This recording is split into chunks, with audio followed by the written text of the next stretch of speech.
My name is Karihwenhá Caira, and I am a now graduate of the Ratiwennenhawi language program. So tell me a little bit about these last 2 years and some of the challenges, some of the triumphs. How was it going in and coming out of this program? It's definitely been a challenge, but it's one that I think has been worthwhile for the struggles, if that makes sense.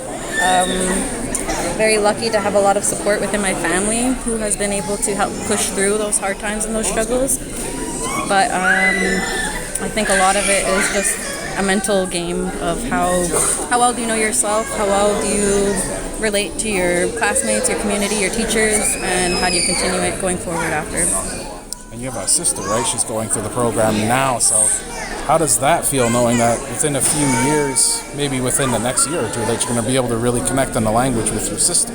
It's amazing. It's kind of full circle moment for us as well, having attended Ratiwennenhawi as children. So having the same teachers teach us as children and now entering a language program where we have the same teachers has been really full circle for us, and I feel really grateful to have had the opportunity to have both of those experiences. I think it definitely helped my language acquisition. Having gone through immersion school as a child, so I think I push for that a lot. I think if you can have your children be around elders and speaking with elders the earlier, the better their experience will be later on in learning.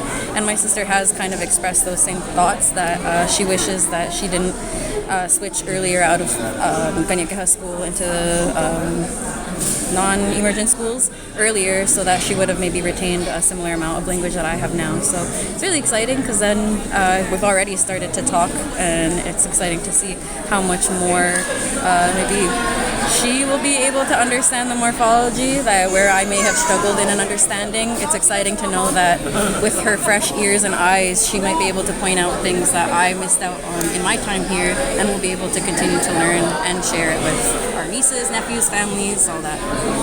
And with the language now, I understand you work also in Akwesasne too, so tell me a little bit about how the language has now brought you into a whole new career.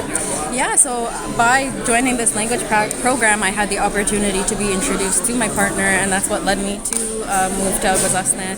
So by unintentionally getting involved in language work and cultural work, I was able to find, a connection on a personal level, which has now allowed me to connect with family that I do have in Akwesasne. So I've never been close with my family in Akwesasne, but now that I've moved there and I'm part of that community just as much as I've been in Ganasidaga and Gahnuaga, I'm now unlocking even more family that I never would have had the chance to get to know.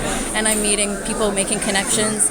The goal is always to one day come back and bring it to Ganasidaga. So I hope that the time that I'm spending now in Akwesasne with the language nest at the Freedom School with all these wonderful moms and teachers, that I'm able to bring that back to Ganasidaga one day when I'm ready and when we're ready. All right, pretty awesome. Thanks.